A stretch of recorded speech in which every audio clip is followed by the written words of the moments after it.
Mummy जी, आप अपने कपड़े हाथों से धो लिया कीजिए, वॉशिंग मशीन में मत डाला कीजिए। आप तो आए दिन बीमार पड़ी रहती हो, कहीं ऐसा ना हो कि हम लोगों को भी इन्फेक्शन हो जाए। मानवी अपनी सास निर्मला जी को डांटते हुए बोली। यह सुनकर निर्मला जी के हाथ वही की वहीं रुक गए। कहां? तो वो वॉशिंग मशीन में अपने कपड़े डालने आई थी और बहू ने यह बात कह दी। पर उन्होंने धीरे से कहा, बहू अभी तो मशीन में कोई कपड़े है भी नहीं, तो मैं अपने कपड़े इसमें डाल देती हूँ। मशीन में कपड़े नहीं है, इसका मतलब ये नहीं कि आप सिर्फ अपने कपड़ों के लिए पूरी मशीन वापस चलाओ। अरे बिजली नहीं लगती है या सिर्फ इस्तेमाल नहीं होता है, ये सब पैसों से आता है, मुफ्त नहीं मिलता है। हमें मानवी पलट कर जवाब देते हुए बोली। बहू, अब शरीर पहले जितना काम नहीं करता, मुझ में अभी इतनी हिम्मत है भी नहीं कि मैं अपने कपड़े धो लूं। हाथ पैर तो वैसे ही कांप रहे हैं। 7-8 दिन से तबीयत खराब होने के चक्कर में मेरे कपड़े भी गंदे हो चुके हैं, निर्मला जी ने कहा। तो मैं क्या करूं, जब तबीयत ठीक हो तब धो लेना, पर मैं मशीन में आपको कपड़े नहीं डालने दूंगी। मेरे बच्चों के कपड़े भी इसी में धुलते हैं, हम सब लोगों के कपड़े में धुलते हैं, हमें और बीमार करेंगी। आप जाइए यहां से आप, मानवी ने सख्त होकर कहा। आखिर निर्मला जी मन महसूस कर धीरे धीरे कदमों से वहां से अपने कमरे में आ गई और आकर पलंग पर चुपचाप बैठ गई। बैठे बैठे ही अपने कमरे की स्थिति देखकर मन थोड़ा रोने को किया। चारों तरफ धूल जम चुकी थी, दवाइयों की गंध हर तरफ फैली हुई थी, इस्तेमाल किए हुए डिस्पोजल गिलास और प्लेट एक तरफ पड़े हुए थे। देखकर बिल्कुल भी ऐसा लगता ही नहीं जैसे इस कमरे में कोई रहता हो। जब से वो बीमार पड़ी थी तब से कमरे की सफाई भी नहीं हुई थी। अब तो उनके कमरे में कोई आता भी नहीं था।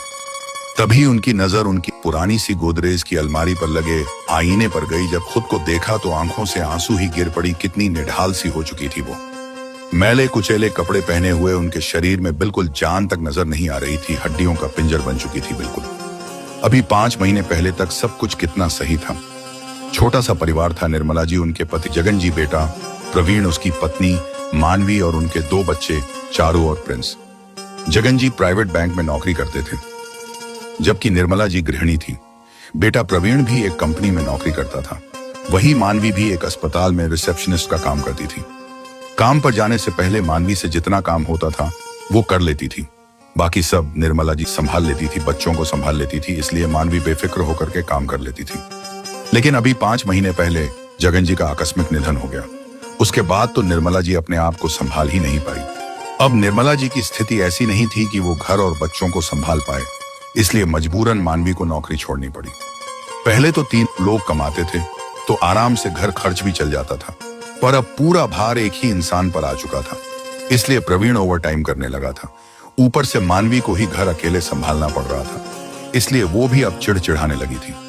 लेकिन निर्मला जी से जितना होता वो उतना ही कर पाती, ज्यादा ध्यान भी नहीं दे पाती। लेकिन पिछले 7-8 दिन से उन्हें बुखार था, तबीयत बिल्कुल भी ठीक नहीं थी, तो वो बिस्तर से ज्यादा उठ भी नहीं पाती थी, बस अपने नित्य कर्म कर ले, वही बड़ी बात थी। ऐसे में मानवी से उनका काम बिल्कुल नहीं होता था।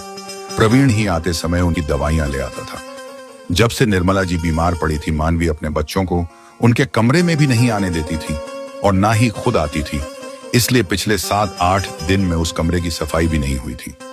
इस कारण वहां धूल जम चुकी थी। मानवी ने डिस्पोजल मंगा रखे थे, उसी में वो निर्मला जी को खाने पीने के लिए दे दिया करती थी, क्योंकि उसे लगता था कि उनके झूठे बर्तन धोने से कहीं उसे इन्फेक्शन ना हो जाए। यहां तक कि निर्मला जी बड़ी मुश्किल से अपने कपड़े बदल पाती थी। इस कारण उनके गंदे कपड़ों का ढेर भी इकट्ठा होता जा रहा था। पर मानवी उन कपड़ों को हाथ तक नहीं लगाती थी और आज तो वॉशिंग मशीन इस्तेमाल करने से भी इनकार कर दिया। खैर, शाम को प्रवीण घर पर आया तो हाथ मुंह धोकर खाना खाकर अपने कमरे में आराम करने के लिए चला गया। मानवी भी आराम करने अपने कमरे में आ गई। उस समय प्रवीण ने पूछा, अब कैसी तबीयत है? मम्मी की बुखार उतरा या नहीं? हाँ, पहले से तो ठीक ही लग रही है। आज तो फिर भी उठकर थोड़ा बहुत इधर उधर निकली थी, नहीं तो रोज तो अपने कमरे में ही पड़ी रहती है, मानवी ने मुंह बिगाड़ते हुए कहा। अच्छा, अभी उन्होंने दवाई ले ली होगी, कोई बच्ची थोड़ी ना है जो अपना ख्याल भी नहीं रख सकती। इस समय तक तो वो दवाई लेकर सो चुकी होती है, कहकर मानवी दूसरी तरफ मुंह करके लेट गई। पता नहीं क्यों मानवी के ऐसे जवाब सुनकर प्रवीण का मन नहीं माना, इसलिए थोड़ी देर तक चुपचाप लेटे रहने के बाद वो उठकर निर्मला जी के कमरे की तरफ चला गया। कमरे में जाकर कमरे की लाइट जलाई तो देखा निर्मला जी दूसरी तरफ मुंह करके लेटी हुई थी। उन्हें लेटा हुआ देखकर जब वो वापस बाहर की तरफ आने लगा तभी उसकी नजर कमरे में उस कोने में गई जहां डिस्पोजल का ढेर पड़ा हुआ था।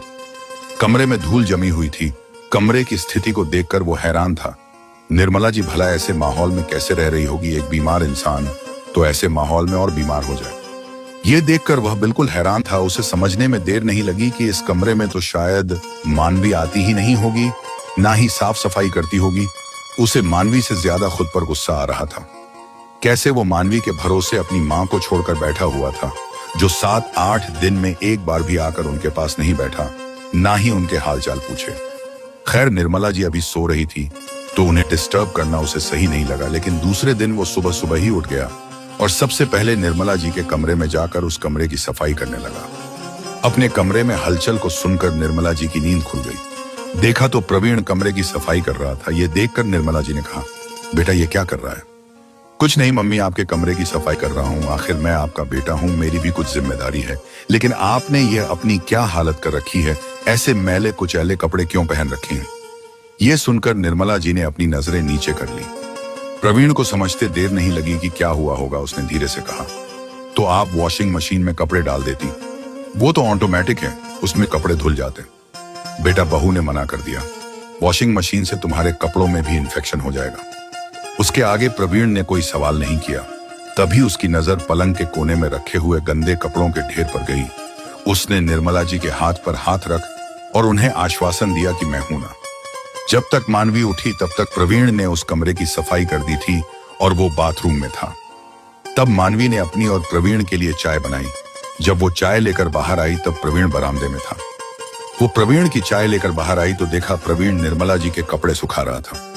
यह देखकर मानवी दरवाजे पर चुपचाप खड़ी रह गई। जैसे ही प्रवीण की नजर मानवी से टकराई तब मानवी बोली, ये तुम क्या कर रहे हो? तुम्हें पता है ना कि मम्मी जी बीमार रहती हैं, कहीं तुम्हें इन्फेक्शन ना हो जाए। तुम भला ये हरकतें क्यों कर रहे हो? तुम्हारी सोच देखकर कहीं से लगता है कि तुम पढ़ी लिखी हो। और रही बात हरकत की, तो ये हरकत नहीं है। मैं तो अपने बच्चों को संस्कार दे रहा हूँ। कल को तुम भी बूढ़ी हो जाओगी और तुम्हारी बहू भी तुम्हारे साथ ऐसा व्यवहार करेगी तो कम से कम तुम्हारा बेटा तो तुम्हारे लिए तैयार रहेगा। इसलिए कम से कम मुझे देखकर वो ये तो सीखेगा कि अपनी माँ की इज्जत और सेवा अपने आप करनी होती है।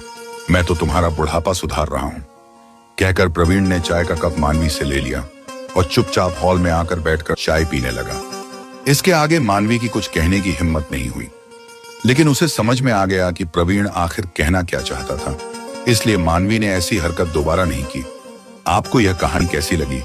अपनी राय जरूर बताएं।